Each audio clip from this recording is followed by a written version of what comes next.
नमस्कार दोस्तों, हम समय समय पर विभिन्न चीनी कुंग फू फिल्में देखते हैं। इन फिल्मों को देखते समय हम सोचते हैं कि एक शाओलिन कुंग फू मास्टर इस कौशल को कैसे प्राप्त कर सकता है। दोस्तों, आपको जानकर हैरानी होगी कि शाओलिन कुंग फू मास्टर बनने के लिए कितना चुनौतीपूर्ण सफर तय करना पड़ता है। आर्ट विद नुसरत के आज के एपिसोड में हम दिखाने जा रहे हैं कि कैसे एक आम आदमी एक अजय शाओलिन कुंग फू मास्टर बन जाता है, जिसे देखकर आपके रोंगटे खड़े हो जाएंगे। तो नुसरत के साथ पृथ्वी के आज के एपिसोड में आपका स्वागत है। शाओलिन भिक्षुओं ने 6 साल की उम्र से कड़ी मेहनत और प्रशिक्षण शुरू कर दिया था। कम उम्र से उन्होंने अनुशासन का पालन किया और कम उम्र से वे विभिन्न दर्दनाक प्रशिक्षण करते हैं और इसलिए वयस्कता में वे दर्द की भावना खो देते हैं और इनके अलावा उन्हें ज्यादातर समय ध्यान करना पड़ता है और इस ध्यान के परिणाम स्वरूप शाओलिन भिक्षु अपने स्वयं के संतुलन और अक्षम लचीलेपन को प्राप्त करने में सक्षम हैं। आप अपने शरीर को किसी भी नुकसान के बिना इस अभ्यास को कभी नहीं कर पाएंगे, लेकिन शाओलिन बच्चे इसे आसानी से कर सकते हैं। शाओलिन बच्चे अपने शरीर के साथ एक पेड़ या पुल को कुचल सकते हैं और इस तरह आप लंबे समय तक एक पेड़ या किसी चीज से चिपके रह सकते हैं। यह आप में से कई लोगों के लिए यातना की तरह लग सकता है, लेकिन यह शाओलिन कुंग फू मास्टर होने का सिर्फ एक हिस्सा है। शाओलिन बच्चों को कई और दर्दनाक प्रशिक्षणों से गुजरना पड़ता है।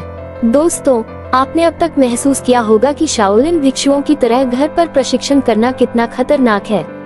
शाओलिन भिक्षु कई वर्षों के प्रशिक्षण और ध्यान के माध्यम से इन अभ्यासों को प्राप्त करने में सक्षम हैं।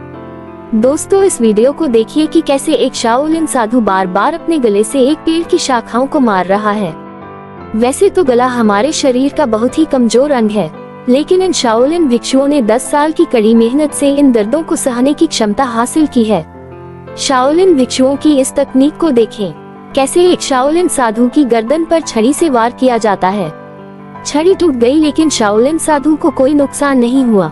शाओलिन भिक्षुओं को अपने शरीर के प्रत्येक अंग को मजबूत करने के लिए विशेष प्रशिक्षण से गुजरना पड़ता है और शाओलिन भिक्षु इन्हें न केवल प्रशिक्षण के माध्यम से प्राप्त करते हैं, इन क्षमताओं को प्राप्त करने में ध्यान भी महत्वपूर्ण भूमिका निभाता है। ये ध्यान उन्हें केंद्रित, शांत और तरोताजा रहने में मदद करता है और इस ध्यान से उन्हें सारी शक्तियां प्राप्त हो जाती हैं। दुनिया भर में सीढ़ियां चढ़ने के लिए अलग अलग तकनीकें हैं, लेकिन सभी शाओलिन भिक्षु दौड़कर या कूदकर सीढ़ियां चढ़ते हैं। खुद ही देख लीजिए कि कैसे वे संतुलन बनाते हैं और ऊंची सीढ़ियों से नीचे उतरते हैं। दोस्तों, इस कुंग फू मास्टर की गर्दन के पीछे देखकर आप सोच सकते हैं कि यह क्या है। ये कुंग फू मास्टर के कई पैमानों में से एक है। ये केवल उनकी मजबूत गर्दन और गले के कारण संभव है।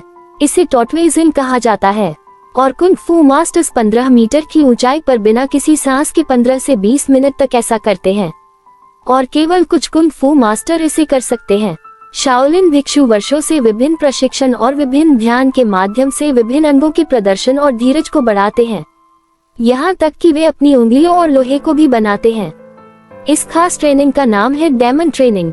कुछ लोग इस ट्रेनिंग को आयरन फिंगर या इंटेलिजेंस ट्रेनिंग भी कहते हैं और इस ट्रेनिंग को करने के लिए वे पेड़ में छेद करते हैं और वहाँ अलग अलग उंगलियों से एक्सरसाइज करते हैं। और इस विशेष प्रशिक्षण को करने से पहले शाओलिन भिक्षुओं को पहले एक मशीन के माध्यम से अपनी उंगलियों को कसना होगा। यह मशीन हाथों पर जबरदस्त मात्रा में दबाव डालती है और कुछ वर्षों तक अभ्यास करने के बाद उन्हें डायमंड फिंगर को प्रशिक्षित करने की अनुमति मिलती है और इस विशेष अभ्यास को करने के बाद शाओलिन भिक्षुओं की उंगलियां लोहे की तरह हो जाती हैं। तब आप इस तरह के व्यायाम को आसानी से कर सकते हैं। इन प्रथाओं के परिणाम स्वरूप शाओलिन भिक्षुओं की उंगलियां इतनी मजबूत होती हैं कि इस उंगली से वे पत्थरों को तोड़ सकते हैं और लोगों को घायल कर सकते हैं। इस तकनीक का नाम आयरन पल है। यह मार्शल आर्ट से संबंधित है। यह शाओलिन मंदिर की 72 कलाओं में से एक है। इन तकनीकों को पूरा करके शाओलिन भिक्षु कुशल योद्धा बन गए। इस तकनीक को पूरा करने के लिए शाओलिन भिक्षुओं को पत्थर के टुकड़ों के साथ विभिन्न अभ्यास करने पड़े। ये अभ्यास इतने कठिन हैं कि कुछ भिक्षु उन्हें नहीं करना चाहते हैं और यह बहुत लंबे समय तक किया जाना है।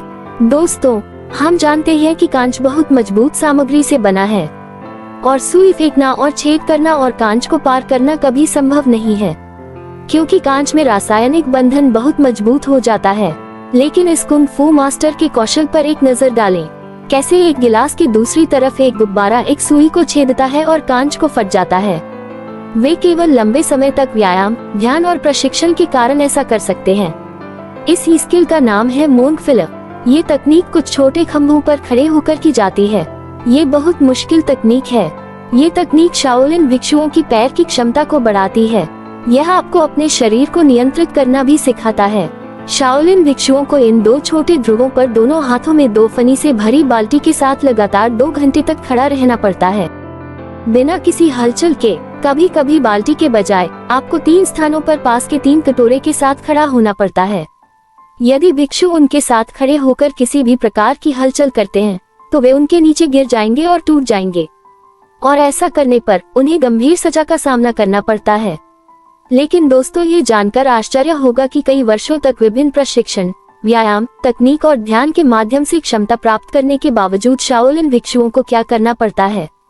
कई वर्षों तक इन तकनीकों को हासिल करने के बाद भी उन्हें अंत में एक कठिन परीक्षा में आना पड़ता है, और अगर कोई साधु इस परीक्षा को पास नहीं करता है तो उन्हें 3 और वर्षों तक प्रशिक्षित करना पड़ता है। और यदि वे इस परीक्षा को पास करते हैं तो वे कुंग फू मास्टर्स के रूप में दाखिला ले सकते हैं, और उनकी अपनी शैली है, जिनमें से एक मन की शैली है। और इस टेस्ट में उन्हें सिर्फ शारीरिक कठिनाई में ही नहीं बल्कि बुद्धि और धर्म से जुड़ी कई चीजों में भी पास होना होता है। साथ ही उनसे कई सैद्धांतिक प्रश्न पूछे जाते हैं। ऐसा कहा जाता है कि ये प्रश्न व्यायाम से अधिक कठिन हैं, और इन परीक्षणों को पास करने के बाद भिक्षुओं ने वास्तविक दिमाग को ऑडियो सोलिन बनाया, और इस तरह उनकी वर्षों की कड़ी मेहनत रंग लाती है।